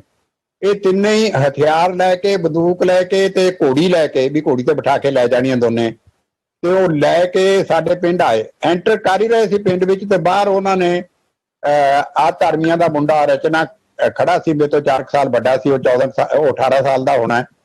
ਉਹਨੂੰ ਪੁੱਛਿਆ ਵੀ ਗੇਂਦੇ ਭਰਾਈ ਦਾ ਘਰ ਕਿਹਾ। ਉਹਨਾਂ ਨੂੰ ਕੀ ਪਤਾ ਸੀ ਵੀ ਗੇਂਦੇ ਭਰਾਈ ਦੇ ਘਰ ਰਹਿੰਦੀਆਂ ਕਿ ਤਾਇਆ ਜੀ ਦੇ ਘਰ ਰਹਿੰਦੀਆਂ। ਤੇ ਉਹ ਕਹਿੰਦਾ ਆਓ ਜੀ ਮੈਂ ਦਿਖਾ ਦਿੰਦਾ। ਉਹ ਉਹਨਾਂ ਨੂੰ ਗੇਂਦੇ ਭਰਾਈ ਦੇ ਘਰ ਲੈ ਗਿਆ, ਜਿਹੜੇ ਕਿ 3-4 ਮਹੀਨੇ ਤੋਂ ਖਾਲੀ ਪਿਆ ਸੀ। ਜਦ ਉਹਨਾਂ ਨੂੰ ਅੰਦਰ ਵਾੜਤਾ ਤੇ ਉਹਨੇ ਬਾਹਰੋਂ ਕੁੰਡਾ ਲਾ ਕੇ ਮੇਰੇ ਤਾਇਆ ਜੀ ਨੂੰ ਆ ਕੇ ਦੱਸ ਦਿੱਤਾ ਵੀ ਮੈਂ ਉਹਨਾਂ ਨੂੰ ਕੁੰਡਾ ਲਾਇਆ ਆ। ਫਿਰ ਤਾਇਆ ਜੀ ਨੇ ਕਿਹਾ ਵੀ ਹੁਣ ਨਹੀਂ ਛੱਡਣੇ। ਫਿਰ ਸਾਰੇ ਪਿੰਡ ਨੇ ਗੰਡਾਸੇ ਵਰਛੇ, ਤਾਇਆ ਜੀ ਨੇ ਆਪਣੀ ਬੰਦੂਕ ਚੁੱਕ ਲਈ। ਤੁਸੀਂ ਯਕੀਨ ਰੱਖੋ ਕਿ 3 ਦੇ 3 ਸਿੱਖ, 2 ਤਾਇਆ ਜੀ ਦੀ ਗੋਲੀ ਦਾ ਸ਼ਿਕਾਰ ਹੋ ਗਏ ਤੇ ਇੱਕ ਲੋਕ ਭੱਜਿਆ ਜਾਂਦਾ ਲੋਕਾਂ ਨੇ ਪਿੰਡ ਵਿੱਚ ਢਾ ਲਿਆ। ਢਾ ਕੇ ਉਹਨੂੰ ਪੱਥਰਾਂ ਨਾਲ ਤੇ ਵਰਸ਼ਿਆਂ ਨਾਲ ਤੇ ਕਿਰਪਾਨਾਂ ਨਾਲ ਵੱਢ ਦਿੱਤਾ। 3 ਦੇ 3 ਸਿੱਖ ਅਸੀਂ ਮਾਰ ਦਿੱਤੇ। ਉਹਨੂੰ ਅਸੀਂ ਨਫ਼ਰਤ ਵਿੱਚ ਨਫ਼ਰਤ ਨਾਲ ਕਹਿੰਦੇ ਸੀ। ਨਫ਼ਰਤ ਉਹਨਾਂ ਦੇ ਨਾਂ ਤੇ ਸੀਗੇ ਰਤਨ ਸਿੰਘ, ਪ੍ਰੀਤਮ ਸਿੰਘ ਤੇ ਬਲਵੰਤ ਸਿੰਘ, ਪਰ ਅਸੀਂ ਉਹਨਾਂ ਨੂੰ ਰੱਤੂ, ਪ੍ਰੀਤੂ ਤੇ ਬੰਤੂ ਕਹਿੰਦੇ ਹੁੰਦੇ ਸੀ ਨਫ਼ਰਤ ਨਾਲ। ਕਿ ਜਦ ਰੱਤੂ, ਪ੍ਰੀਤੂ ਤੇ ਬੰਤੂ ਆਏ ਤੇ ਅਸੀਂ ਉਹਨਾਂ ਨੂੰ ਵੱਢ ਦਿੱਤਾ, ਅਸੀਂ ਉਹਨਾਂ ਦੇ ਖਤਮ ਕਰਤਾ। ਚਲੋ ਇਹ ਗੱਲਬਾਤ ਤੁਹਾਡੀ ਬੜੀ ਚੰਗੀ ਲੱਗੀ ਕਿ ਕਿਸ ਤਰ੍ਹਾਂ ਇਹ ਤਾਂ ਫਿਰ ਤੁਹਾਨੂੰ ਮੈਂ ਦੱਸਾਂ ਵੀ ਜਿਹੜੇ ਗੱਲ ਹੋਈ ਤੇ ਬਾਅਦ ਵਿੱਚ ਉਹਨਾਂ ਕੋਲ ਰਫਲ, ਉਹਨਾਂ ਚੋਂ ਇੱਕ ਜਿਹੜਾ ਸੀ ਨਾ ਰਫਲ ਤੋਂ ਲੈ ਕੇ ਭੱਜਿਆ ਸੀਗਾ ਸਰਕਾਰੀ ਫੌਜੀ ਰਫਲ। ਉਹ ਫਿਰ ਫੌਜੀ ਰਫਲ ਦਾ ਲੈ ਕੇ ਭੱਜਿਆ ਸੀਗਾ ਕਿਉਂਕਿ ਸਰਕਾਰੀ ਰਫਲ ਸੀ। ਫਿਰ ਅਸੀਂ ਉਹਨਾਂ ਨੂੰ ਸਾਬਤ ਕਰਨ ਵਿੱਚ ਕਾਮਯਾਬ ਹੋ ਗਏ ਵੀ ਉਹ ਡਾਕਾ ਮਾਰ ਰਹੇ ਸੀ ਤੇ ਉਹ ਡਕੈਤ ਸੀਗੇ। ਤੇ ਜਦ ਡਾਕਾ ਮਾਰਨਾ ਅਸੀਂ ਸਾਬਤ ਕੀਤਾ ਤਾਂ ਫਿਰ ਸਾਡੇ ਪਿੰਡ ਵਾਲਿਆਂ ਨੂੰ, ਥਾਣੇ ਵਾਲਿਆਂ ਨੇ 200 ਰੁਪਇਆ ਮੇਰੇ ਤਾਇਆ ਜੀ ਨੂੰ, 150 ਰੁਪਇਆ ਜਿਹਨੇ ਜੱਫਾ ਮਾਰ ਕੇ ਸੁੱਟਿਆ ਸੀ ਤੀਜੇ ਬੰਦੇ ਨੂੰ, ਤੇ 50 ਰੁਪਇਆ ਜਿਹੜਾ ਆ ਧਰਮੀਆਂ ਦਾ ਮੁੰਡਾ ਸੀ ਰਚਨਾ ਜਿਹਨੇ ਬਾਹਰੋਂ ਕੁੰਡਾ ਲਾਇਆ ਸੀ, ਸਾਨੂੰ ਇਨਾਮ ਮਿਲਿਆ 400 ਰੁਪਏ ਦਾ। ਉਹਨਾਂ ਦਿਨਾਂ ਵਿੱਚ 400 ਰੁਪਇਆ ਬੜੀ ਚੀਜ਼ ਹੁੰਦੀ ਸੀ। ਬਹੁਤ ਸ਼ੁਕਰੀਆ ਤੁਹਾਡੀ ਅੱਜ ਦੀ ਗੱਲਬਾਤ, ਤੁਸੀਂ ਆਪਣੇ ਐਕਸਪੀਰੀਐਂਸਿਸ ਸਾਡੇ ਨਾਲ ਸਾਂਝੇ ਕੀਤੇ। ਬਹੁਤ ਮਿਹਰਬਾਨੀ ਤੁਹਾਨੂੰ। ਰੱਬ ਤੁਹਾਨੂੰ ਹੋਰ ਵੀ ਉਮਰ ਦੇਵੇ ਤਾਂ ਕਿ ਤੁਸੀਂ ਇਸ ਤਰ੍ਹਾਂ ਚੰਗੀਆਂ ਚੰਗੀਆਂ ਗੱਲਾਂ ਸਾਡੇ ਨਾਲ ਸਾਂਝੀਆਂ ਕਰਦੇ ਰਹੋ। ਬਹੁਤ ਸ਼ੁਕਰੀਆ। Thank you.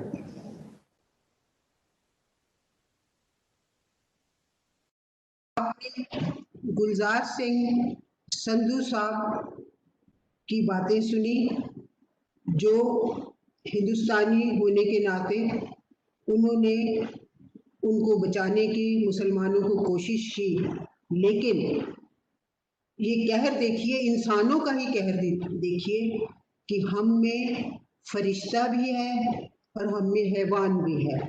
तो उन हैवानों ने उन 23 औरतों, बच्चों और मर्दों को मार दिया, लेकिन वो होशियारपुर के उस गांव में वो मस्जिद आज भी मौजूद है और उन लोगों को, क्योंकि वो कन्वर्ट हो गए थे, उनको जलाया गया क्योंकि उन्होंने अपना ईमान मजहब जो है वो बदल लिया था। अब हम एक बहुत ही मशहूर कहानीकार की कहानी की बात करते हैं, राजेंद्र सिंह बेदी। ये बहुत ही जाना पहचाना नाम है और खासकर उनकी कहानी लाजवंती उस वक्त के उस अनुभव को हमारे सामने लाती है कि जब औरतों को जबरदस्ती उठा लिया जाता था, उनका रेप होता था, उनसे जबरदस्ती शादियां रचाई जाती थी और उनके जो बच्चे होते थे, पैदा होते थे, वो आधे मुसलमान, आधे हिंदू, आधे सिख होते थे। लेकिन उन औरतों का दर्द जिनको जबरदस्ती उठा लिया जाता था, कोई नहीं समझता था। हिंदुस्तान की सरकार ने और पाकिस्तान की सरकार ने ये मुहिम चलाई कि उन औरतों को बरामद किया जाए, घर घर जाकर, और उनको फिर से बसाने की कोशिश की जाए। राजकुमारी अमृत कौर, बीबी अमतुस्सलाम और इसके अलावा बहुत सी और औरतों ने इसमें साथ दिया। तो ये कहानी उसी से जुड़ी हुई है और जो इस कहानी को जो हमारे सामने नरेट करेंगे वो हैं शम्स तबरेज़ी साहब। शम्स तबरेज़ी साहब का उर्दू में बहुत जाना पहचाना नाम है। उनकी 13 किताबें शायरी पर छप चुकी हैं और एक किताब 2 बरस पहले छपी है, जिस पर हरियाणा उर्दू एकेडमी ने उनको इनाम से नवाजा और हरियाणा उर्दू एकेडमी के साथ वो 30 बरस जुड़े रहे। तो लीजिए, आपके सामने पेश खिदमत है शम्स तबरेज़ी साहब, जो इस कहानी को आपके सामने पेश करेंगे। शम्स तबरेज़ी।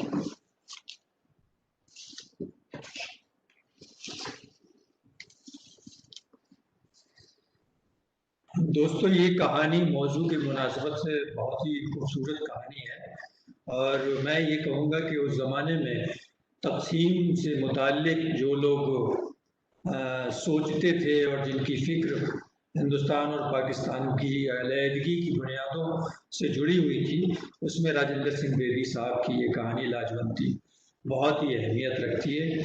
मैं कोशिश करूँगा इसको 10 से 12 मिनट के बीच में ख़त्म करने की।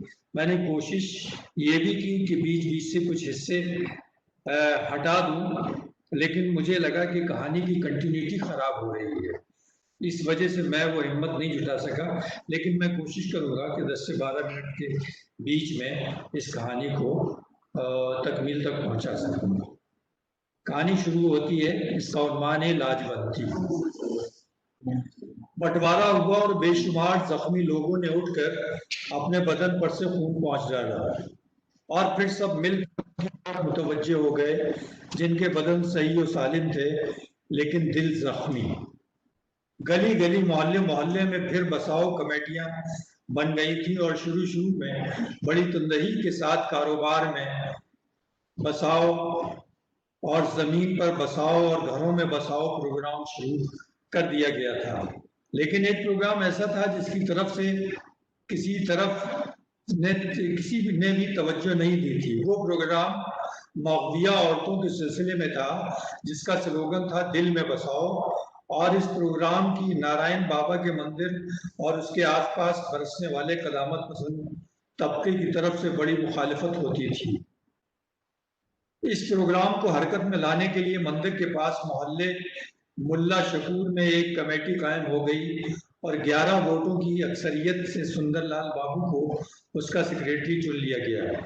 वकील साहब, सदर चौकी कला का बूढ़ा मुहर्रिर और महल्ले के दूसरे मोतबर लोगों का ख्याल था कि सुंदरलाल से ज्यादा जाफशानी के साथ इस काम को और कोई और न कर सकेगा, शायद इसलिए कि सुंदरलाल की अपनी बीवी अगवा हो चुकी थी और उसका नाम भी लाजवंत थी। चुनांचे प्रभात फेरी निकालते हुए जब सुंदरलाल बाबू, उसका साथी रसालू और नेकीराम वगैरह मिलकर गाते हथ लाइया कोमला नी लाजवंतु दे टूटे, तो सुंदरलाल की आवाज एकदम बंद हो जाती और वो खामोशी के साथ चलते चलते लाजवंती की बाबत सोचता। जाने वो कहाँ होगी, किस हाल में होगी, हमारी बाबत क्या सोच रही होगी, वो कभी आएगी भी या नहीं। और पथरीले फर्श पर चलते चलते उसके कदम लड़खड़ाने लगते। और अब तो यहाँ तक नौबत आ गई थी कि उसने लाजवंती के बारे में सोचना ही छोड़ दिया था। उसका गम अब दुनिया का गम हो चुका था। उसने अपने दुख से बचने के लिए लोक सेवा में अपने आप को गर्क कर दिया था।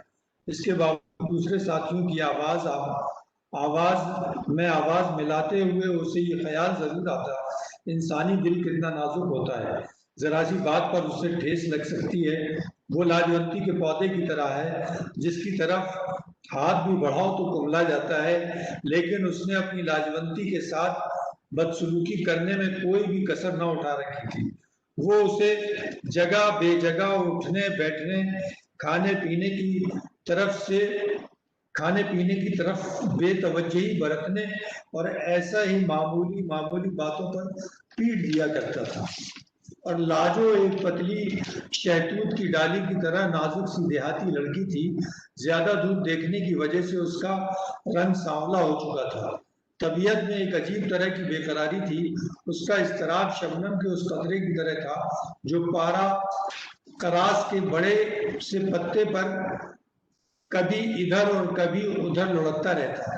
उसका दुबलापन उसकी सेहत के खराब होने की दलील न थी, एक बंदी की निशानी थी, जिसे देखकर भारी भरकम सुंदरलाल पहले तो घबराया, लेकिन जब उसने देखा कि लाजो हर किस्म का बोझ, हर किस्म का सदमा, हत्ता के मारपीट तक से गुजर सकती है, तो वो अपनी बदसलूकी को बतदरीज बढ़ाता रहा और उसने उन हदों का ख्याल ही न किया जहां पहुंचने के बाद किसी भी इंसान का सब्र टूट सकता है।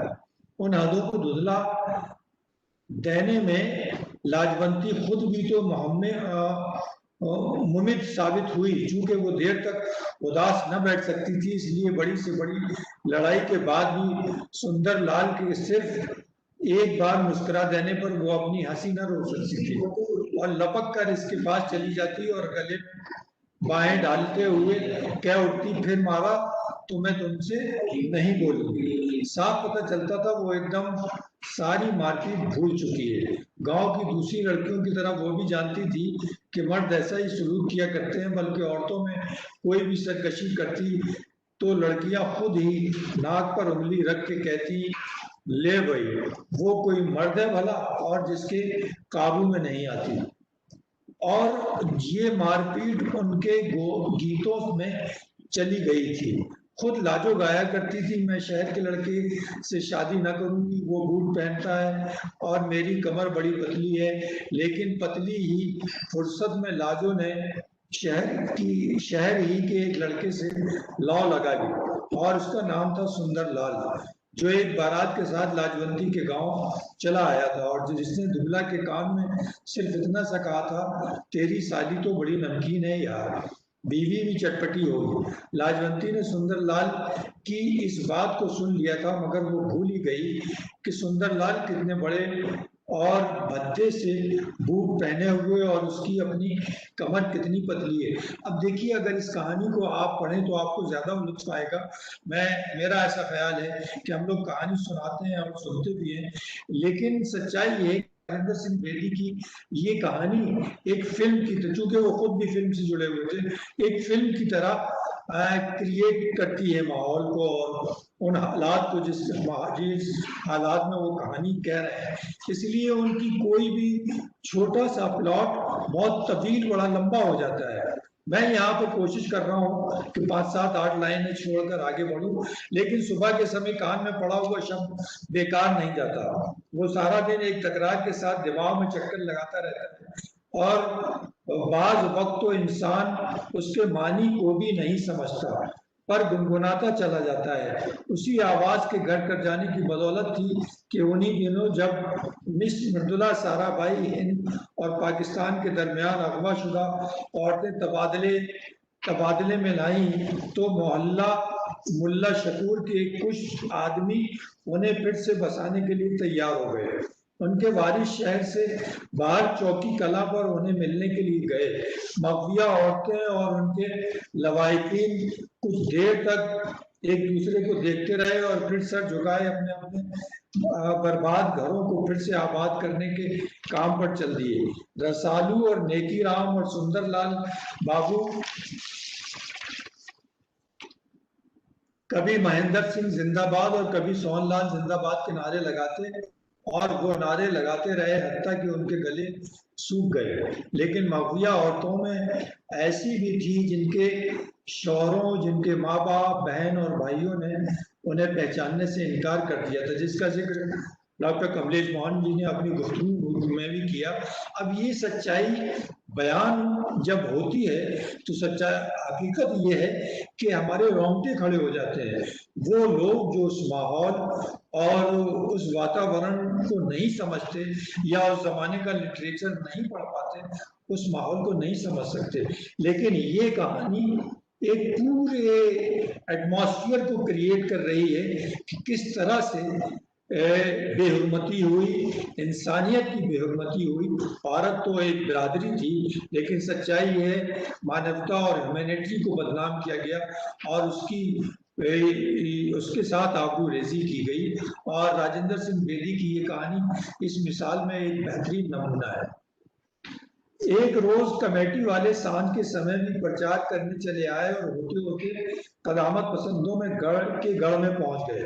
मंदिर के बाहर पीपल के एक पेड़ के इर्द गिर्द सीमेंट थड़े पर कई श्रद्धालु बैठे थे और रामायण की कथा नारायण बाबा रामायण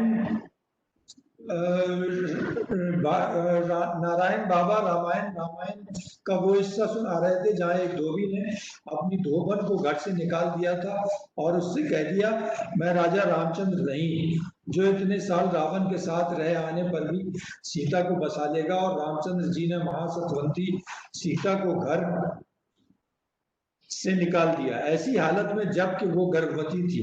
क्या इससे भी बढ़कर राम राज का कोई सबूत मिल सकता है? नारायण बाबा ने कहा, ये है राम राज जिसमें एक धोबी की बात को भी उतनी कदर की निगाह से देखा जाता है।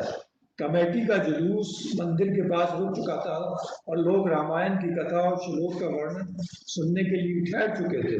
सुंदरलाल आखिरी फिक्रे सुनते हुए कह उठा, हमें ऐसा राम राज नहीं चाहिए बाबा। चुप रहो जी, तुम कौन होते हो? खामोश। मजमे में आवाजें और सुंदरलाल ने बढ़कर कहा, मुझे बोलने से कोई नहीं रोक सकता। फिर मिली जुली आवाजें आई, खामोश, हम नहीं बोलने देंगे। और एक कोने में से ये आवाज आई, मार देंगे। नारायण बाबा ने बड़ी मीठी आवाज में कहा, तुम शास्त्रों की मान मर्यादा को नहीं समझते सुंदरलाल।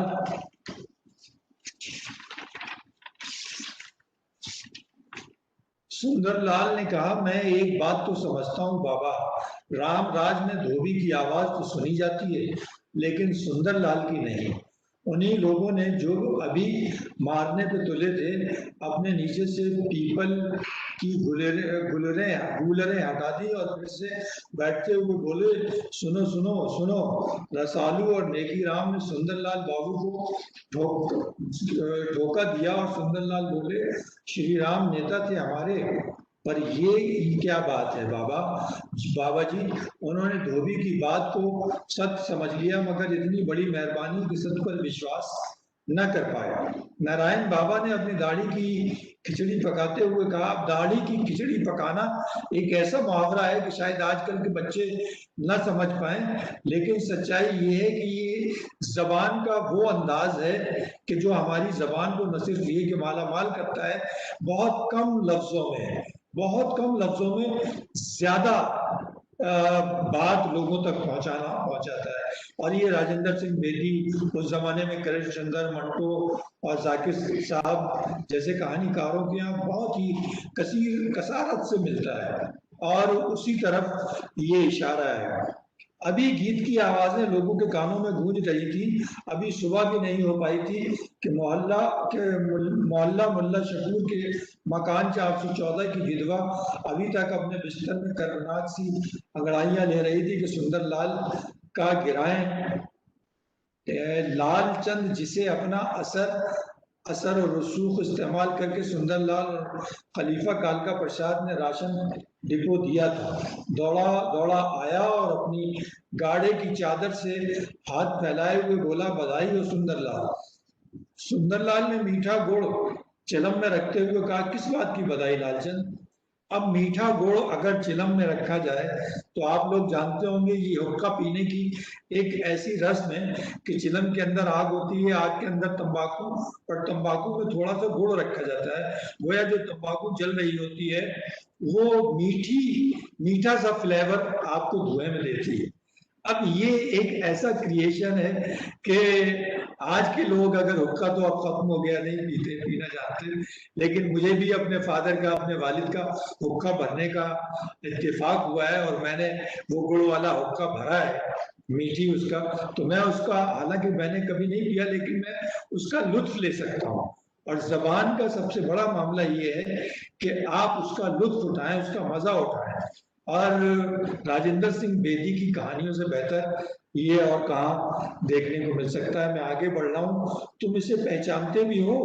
सुंदरलाल ने फिर से मीठे तंबाकू को फर्श पर उठाते और हथेली पर मसलते हुए पूछा, और ऐसा करते हुए उसने रसालू की चिलम हुक्के पर से उठा ली और बोला, भला क्या पहचान है इसकी? एक तेंदुआ कोठी पर है, दूसरा गाल पर। एक तेंदुला कोठी ठोड़ी पर है, एक तेंदुला ठोड़ी पर है, दूसरा गाल पर। हाँ। और सुंदरलाल ने खुद ही कह दिया, तीसरा माथे पर वो नहीं चाहता था अब कोई खदशा रह जाए, और एकदम उसे लाजवंती के जाने पहचाने जिस्म के सारे तेंदुले याद आ गए जो उसने बचपन में अपने जिस्म में बनवा लिए थे, जो उन हल्के हल्के सब दानों की मानिंद थे जो छुई मुई के पौधे के बदन पर होते हैं और जिसकी तरफ इशारा करते ही वो कुमलाने लगता है। बिल्कुल उसी तरह उन तेंदुलों की तरफ उंगली करते हुए लाजवंती शर्मा जाती थी और गुम हो जाती थी, अपने आप में सिमट जाती थी, गोया उसके सब राज किसी को मालूम हो गए और किसी नामालूम खजाने के लुट जाने से वो मुफलिस हो गई हो। सुंदरलाल का सारा जिस्म एक अनजाने खौफ, एक अनजानी मोहब्बत और उसकी मुकद्दस आग में फूकने लगा। उसने फिर से लालचंद को पकड़ लिया और पूछा, लाजो वाघा कैसे पहुंच गई? लालचंद ने कहा, हिंद और पाकिस्तान में औरतों का तबादला हो रहा था ना, फिर क्या हुआ? सुंदरलाल ने उठू बैठते हुए कहा, क्या हुआ फिर? रसालू भी अपनी चारपाई पर उठ बैठा और तंबाकू नोशों की मखसूस खांसते हुए बोला, सचमुच आ गई है लाजवंती भाभी। लालचंद ने अपनी बात जारी रखते हुए कहा, वाघा पर 16 औरतें पाकिस्तान ने दे दी और उसके एवज 16 औरतें ले ली, लेकिन एक झगड़ा खड़ा हो गया। हमारे वॉलेंटियर एतराज कर रहे थे कि तुमने जो औरतें दी हैं उनमें अधेड़, बूढ़ी और बेकार औरतें ज्यादा हैं। इस तनाजे पर लोग जमा हो गए। उस वक्त उधर के वॉलेंटियरों ने लाजो भाभी को दिखाते हुए कहा, तुम इसे बूढ़ी कहते हो, देखो देखो कितनी औरतें तुमने दी हैं, इनमें से एक भी बराबरी करती है इसकी। और वहां लाजो भाभी सबकी नजरों के सामने अपने तेंदुले छुपा रही थी। अब ये एक ऐसा माहौल क्रिएट किया गया है कहानी में कि जो हमें बावजूद इसके कि हमारी संस्कृति एक, हमारा कल्चर एक, हमारी ज़बान एक, हमारा पहनावा एक, हमारे इंसान आपस में एक दूसरे से मिलते जुलते, उसके बावजूद एकदम इतना फर्क और इंसानी फर्क ये कैसे आ गया? और ये उसी तरफ एक इशारा है कि जब इंसान हैवान बनता है तो उसके अंदर क्या बदलाव आता है और किस तरह से वो उसकी हैवानियत जाग जाती है। ये कहानी एक बेहतरीन नमूना है और उसी तरफ मैं इस कहानी को थोड़ा सा छोटा करते हुए आप तक पहुंचाने की कोशिश कर रहा हूं कि जब हालात इस तरह के हो जाएं तो उनका संभालना कितना दूभर हो जाता है, ये भी इस कहानी में देखने को मिलता है। लाजवंती ने निगाहें नीची करते हुए कहा, जुम्मा। फिर वो अपनी निगाहें सुंदरलाल के चेहरे पर जमाए कुछ कहना चाहती थी, लेकिन सुंदरलाल एक अजीब सी नजरों से लाजवंती के चेहरे की तरफ देख रहा था और उसके बालों को सहला रहा था। लाजवंती ने फिर आंखें नीची कर ली और सुंदरलाल ने पूछा, अच्छा सलूक करता था वो? हाँ, मारता तो नहीं था? लाजवंती ने अपना सर सुंदरलाल की छाती पर सरकाते हुए कहा, नहीं। और फिर बोली, वो मारता नहीं था पर मुझे उससे ज्यादा डर आता था। तुम मुझे मारते भी थे पर मैं तुमसे नहीं डरती थी। अब तो न मारो। ये एक अपनाइयत का एहसास है कि एक इंसान जिससे मानूस होता है उसकी मार भी उसको अच्छी लगती है, लेकिन एक जो गैर मानूस इंसान होता है उसकी मोहब्बत से भी उसको लगता है, वो खौफ आता है। और ये इस कहानी का एक बेहतरीन एक हिस्सा है जिसको मैं समझता हूँ कि इसका बेस, आज की इस गुफ्तगू का बेस होना चाहिए कि मैं आखिरी पैराग्राफ पढ़ रहा हूँ 3-4 लाइन का, और वो इस तरह से, जब बहुत से दिन बीत गए तो खुशी की जगह पूरे शक ने ले ली। इसलिए नहीं कि सुंदरलाल बाबू ने फिर वही पुरानी बदसलूकी शुरू कर दी थी, बल्कि इसलिए कि वो लाजो से बहुत ही अच्छा सलूक करने लगा था। ऐसा सलूक जिसकी लाजो मुतवक्के न थी। वो सुंदरलाल की वो पुरानी लाजो हो जाना चाहती थी जो गाजर से लड़ पड़ी मूली से मान जाती, लेकिन अब लड़ाई का सवाल ही न था। सुंदरलाल ने उसे ये महसूस करा दिया जैसे वो लाजवंती कांच की कोई चीज है जो छूते ही टूट जाएगी। और लाजो आईने में अपने सरापा की तरफ देखती, आखिर इस नतीजे पर पहुंचती कि वो और तो सब कुछ हो सकती है पर लाजो नहीं हो सकती। वो बस गई और उजड़ गई। सुंदरलाल के पास उसके आंसू देखने के लिए आंखें थी और न ही आहें सुनने के लिए कान। प्रभात फेरियां निकलती रहीं और महल्ले मुल्ला शकूर का सुधारक रसालू और नेकी राम के साथ मिलकर उसी आवाज में गाता रहा, हथ लाइयां कोमलानी लाजवंती दे बूटे। बहुत बहुत शुक्रिया।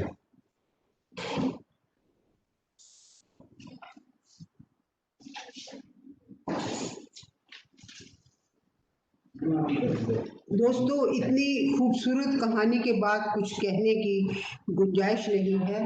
अब मैं मोहतरमा दीप्ति गुप्ता साहिबा से ये रिक्वेस्ट करूंगी कि वो आप सबका शुक्रिया अदा करें। दीप्ति जी।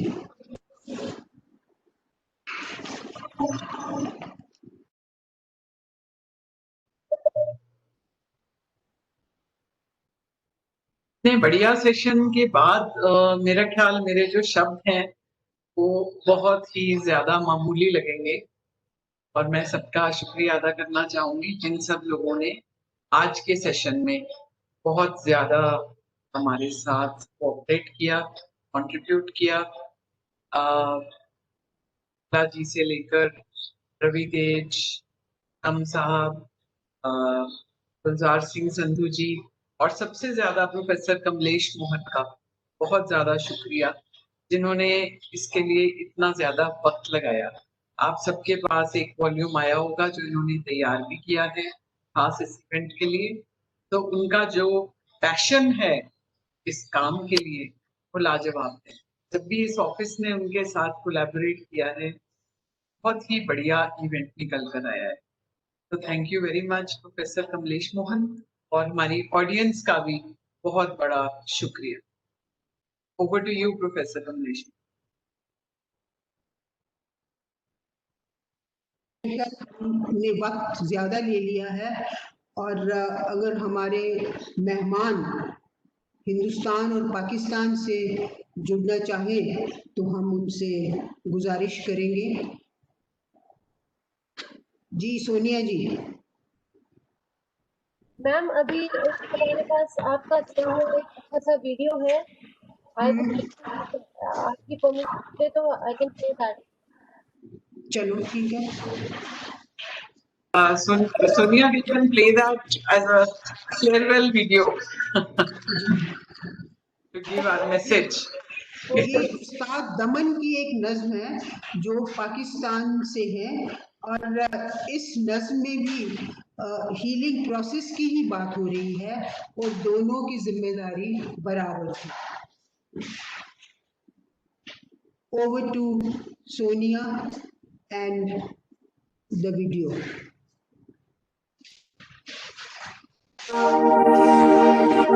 मेरे जिगरी डांटे फट लगे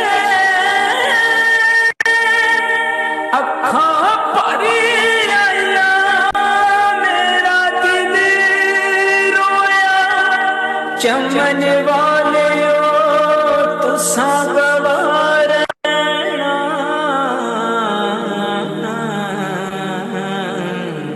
पंछी चीकदा चीकदा किसे कोया पंछी चीकदा चीकदा किसे कोया भावें मुँह न कहिए पर विचों विची खोए तुसी भी ओ खोए असी भी इना आजादियां हथों बर्बाद होना होए तुसी भी ओ होए असी भी कुछ उम्मीद जिंदगी मिल जाएगी मोए तुसी भी ओ मोए असी भी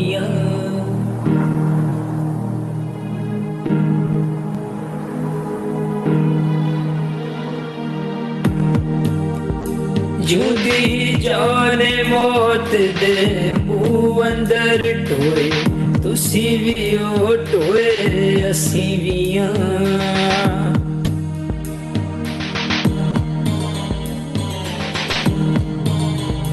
जागने वाले रज के लुटे आए सोए तुसी भी ओ सोए असी भी